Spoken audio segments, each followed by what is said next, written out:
place to learn from people. And I somehow at a younger age, I discovered I want to see the world, like that was my driving force. And then in whatever way, like I could earn the money for the travels, I did that. I was working as a waitress. I was working as an English teacher for a very long time. And then while I was working as an English teacher, I started going to yoga somewhere in Canada. I think it was the first time.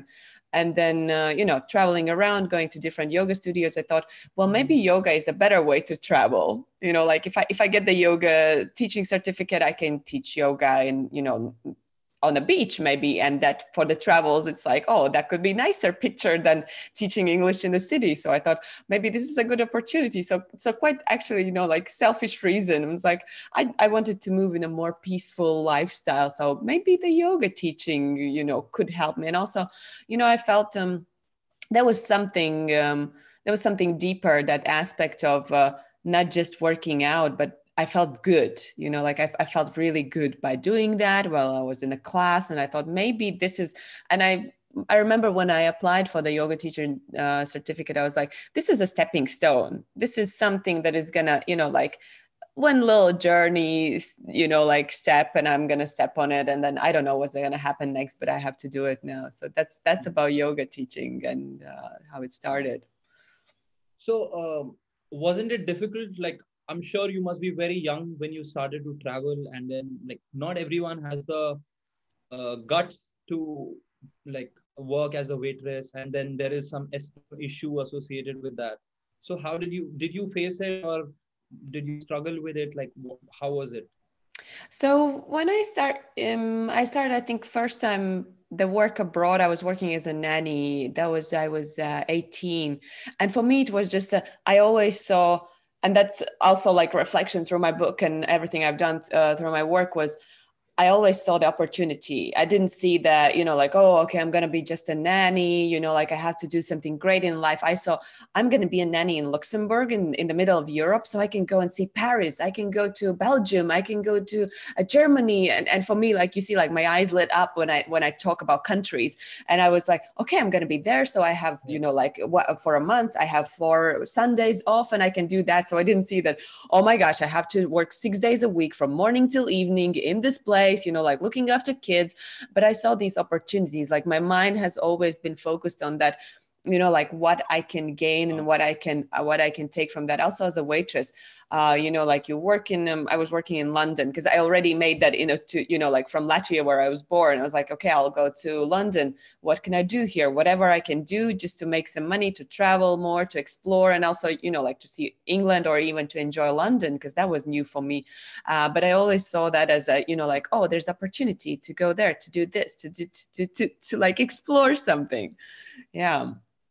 And it, of course, like when you get a little bit older, you're like, oh, I haven't, my last job was in the States. I was looking after dogs, and I was like, wow, I'm 30, like I shouldn't be looking after dogs. I should be like doing something. But I was like, but I'm exploring again, like I have this opportunity to learn.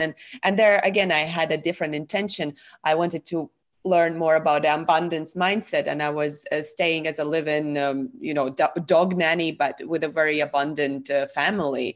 And I wanted to see the lifestyle. I wanted to learn how they live, because you can read as many books as you want, but when you see people living, when you see how they talk, how they act, like what they do, it's very different. And I've been consciously doing that for past years, because that's the opportunity. You will never get as close to someone's who is very wealthy mind through the book as you can do if you look after their kids or their dogs, because that's their life, So yeah, it's a strategy. Such an explorer, like you're really passionate about learning and growing. And even whenever people ask me like how to achieve success in my coaching programs, I just simply tell them, yes, have goals, have vision, have the path, have the strategies. But what works the most is whatever you want to achieve in your life, just surround yourself with people who are already doing it. If you don't have those people in your circle, connect with them somehow, like message them, call them, use your social media influence, do whatever, but connect with those people, try to spend time with them, and knowingly or unknowingly, you will learn their values, you will learn their qualities, the qualities which are required to reach there. Yes, of course, with authenticity, with integrity. That is like the most Yeah, and what I important feel thing. But always one there. has to be surrounded by people, not reading books. Like, it helps. I feel books are windows to wisdom, but travel and exploration is the doorway. So Yeah, books will it's give the you that perspective. hands-on knowledge. Yeah, it's like, you know, like True, you can true. read the book and then you can apply. And what how I worked there with myself was, you know, like when you see all your limiting beliefs, you know, when you see how they spend their money and you're like, oh, and you have the judgment coming in, or you know, like you start thinking your old thoughts, and I was like, okay, like what do I want to think now? How do I want to change it? Because you can do like real-time reality in a book. You can read it and then you're like, okay, when the lesson is going to come, I will learn. If you put yourself into experience, you Yeah. learn straight away. And that's very powerful. That changes you very quickly. Wow. So true.